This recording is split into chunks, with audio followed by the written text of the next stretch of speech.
Jeanne Moreau, vous venez de tourner sous la direction de Luis Buñuel un film intitulé Le journal d'une femme de chambre. Voilà, j'aimerais, à ce propos, vous poser quelques questions qui intéresseront certainement nos spectateurs. Très volontiers. Voudriez-vous d'abord nous parler de l'œuvre, du roman de Mirbeau? Oui. Octave Mirbeau avait juste 50 ans quand il écrivit Le journal d'une femme de chambre. Vous devez savoir que Mirbeau était un très curieux personnage. Il a mené une vie très agitée. Il a été journaliste, pêcheur et même sous-préfet. Il s'est battu en duel plusieurs fois. Il a été élevé par les jésuites. C'est une chose qui se sent profondément dans toute son œuvre. Il n'est pas étonnant que Buñuel, dont l'œuvre est anarchiste et forte, ait été attiré par Mirbeau et en particulier par Le journal d'une femme de chambre. Oui, en effet, on sent d'ailleurs dans l'œuvre de Mirbeau un ton outrancier, forcené, choquant même quelquefois. Oui, et en particulier dans Le journal d'une femme de chambre. D'ailleurs, avec un pareil titre, on pouvait s'attendre à tout. Alors nous sommes prêts à tout entendre. Oh, je ne vous dirai pas tout. Il est bon qu'il y ait toujours un petit peu de mystère. Mais sachez seulement que dans ce film, je suis une femme de chambre, parisienne, qui a servi à Paris, qui vient travailler en province. Et pour elle, c'est un peu la prison, c'est un peu renoncer au monde. Et elle va travailler dans une famille pour le moins curieuse. Alors je vais vous présenter différents personnages. Il y a d'abord Monsieur, qui pense beaucoup plus aux femmes qu'à sa femme. Madame, qui pense beaucoup plus aux convenances qu'à son mari.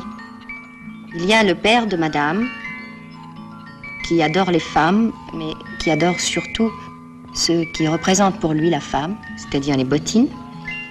Et puis il y a un jardinier, un être mystérieux, un peu effrayant, qui attire Célestine, qui est le personnage que j'interprète.